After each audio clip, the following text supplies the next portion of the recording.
After Sunday's full-blown scare in the Saberhood, Lindy Ruff's gambles play off perfectly for Buffalo's brilliant bounce back in Game 4.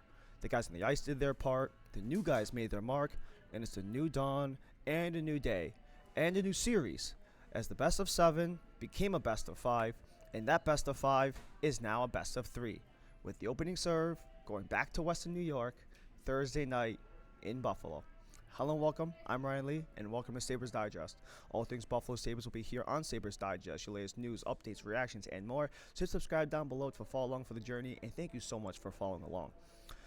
So Lindy Ruff made a lot of gambles going into Game 4 that not a lot of people were unsure of, especially when you had this back and forth tandem with Luukkonen losing the net in Game 2 versus Boston, and Lyon having that long string of starts, and then those two back-to-back flat performances in Games 2 and 3, where Lindy Ruff needed to send a message, not to anyone in particular, but just to the overall group as a whole, just saying the performance wasn't good enough and not up to par.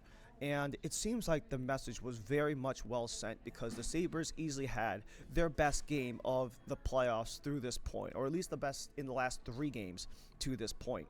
And when you look at some of the overall analytics, like the deserved to win meter and the heat map, a lot of this really checks out, because Buffalo really seemed to have controlled large portion of the game. A lot of the high danger chances for Buffalo were inside of the circles, between the dots, in that little slot area. And you can see with Montreal, they did get a couple good chances in tight on Luukkonen, but a lot of the chances seem to be outside, by the point, off angles, and that's really a credit to what Buffalo did, because I saw it on one of these shows how a lot of the X's and O's of Montreal's power play and the overall offense as a whole was to get bodies in the slot and capitalize that way. And the Sabres weren't really having it, aside from that opening goal from Alex Tuch. Didn't really have as many tight chances in the slot to cause that type of danger, and the Sabres had a lot of really good efforts at snuffing those out. But it's not only a credit to the Sabres, but you also have to credit what UPL did in his return to the lineup at Game 4. 28 for 30 in the game. He was 9 of 10 on the penalty kill, and he was the first star of the game for a guy that a lot of us kind of weren't really sure about. A lot of people really went off of Luukkonen completely. They wrote him off. They didn't have that faith in him. But at the end of the day, when you look at the 64 goalies that played in the league, the 2 starters and backups for every franchise, he's easily in the top third of them. And he has shown at large stretches of this season he is a starting caliber goalie. And I think that he just got a little bit shell-shocked in Games 1 and 2, because those were the first 2 playoff games of the year in that raucous environment, knowing what was at stake, understanding the kind of history behind the franchise and the fan base as a whole. And that can make a young goalie uneasy, a guy who's never been there. That can really cause a lot of unrest. But in Game 4 last night, it very clearly showed that he was in control, in command. He might have had a couple of moments shaky in the first period, but in the second and third, he was absolutely stonewalling everything that Montreal had to throw at him, because he got into the game as things went along. He understood and got a grasp of speed when he was sitting on the bench backing up Alex Lyon. That's not a discredit on Lyon, but actually a credit to Luukkonen, because he was tasked with the opportunity, and he took it and ran with it in full stride. And not only was Luukkonen the first star of the game and one of the best players on the ice, but also he was arguably your best penalty killer in that stretch also. And let's give the special teams its moment, because it has been exceptional through and through. 2 for 4 last night. They stopped 6 of 7 of Montreal's power plays. And throughout all of round 2, they've gone 5 for 16 when they only had 1 power play goal in the entire Boston series, with 5 different guys getting goals. It's not just the power play doing its thing, it's the penalty kill also. And while I have a moment, I want to take a second to stare down the barrel, because I understand that the game was played in Quebec, and I understand that it's French Canada, but at the end of the day, the World Cup isn't for another month. This is the NHL playoffs. We do not need to be having this soccer thing going on in the National Hockey League playoffs. The World Cup is next month. Leave the soccer stuff where it belongs.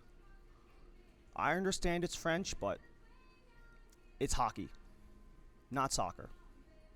And even though Lindy Ruff said it best, they're going down easy, the Sabres power play and penalty kills respectively stepped up to the plate. Sabres didn't get nearly as many opportunities as the Habs, but when they had to kill things off, they did a stellar job, aside from that 1 Cole Caulfield goal with about a dozen seconds left in the first period. The probably more starking stat in this graphic is 5 different goal scorers, 2 of them being defensemen. Because that's just how the special teams have been rolling as of late. And this was a sentiment shared between right around game 2 or game 3, I forget which, but the power play was really dismal and they needed to shake things up. And Lindy Ruff made those shuffles right in time, because now the power play is cooking. Now it's a strength of the teams again. Now it is excelling, and it's creating opportunities and winning games. The power play won the Sabres the game. 2 power play goals in a 3-2 game. And not only was the power play the only thing that Lindy Ruff changed up that seemed to have paid off, but also with the injuries to Sam Carrick and Noah Ostlund, you have to find another center in the mix. And where did he go? He went to Rochester and found the first-round draftee in Konsta Helenius. 13 minutes out on the ice, his 3 shots on goal were second on the team, 4 and 2 on the dot. But probably the thing that surprised me the most is that his .61 XG was not only the third on the Sabres, it was the best 5-on-5. He didn't play as second as special teams, and he was still third. And he was easily the best on 5-on-5. He could have easily had 2 goals in this game. He had the 2-on-1 in the middle of the game where it went off of the corner of Dobish's pad, and then he had the other 2-on-1 that hit the post. He easily could have had a 2-goal outing, but Helenius has an eye for the net. He's just hovering around the puck, offensively and defensively. He's getting the job done. And even though this was a move made out of necessity, it was easily one of the best moves that Lindy Ruff made. You can't just look at the changes that were made by the coaching staff. You also have to look at the guys in the locker room stepping up. I've said this before in some of the other videos that we've done.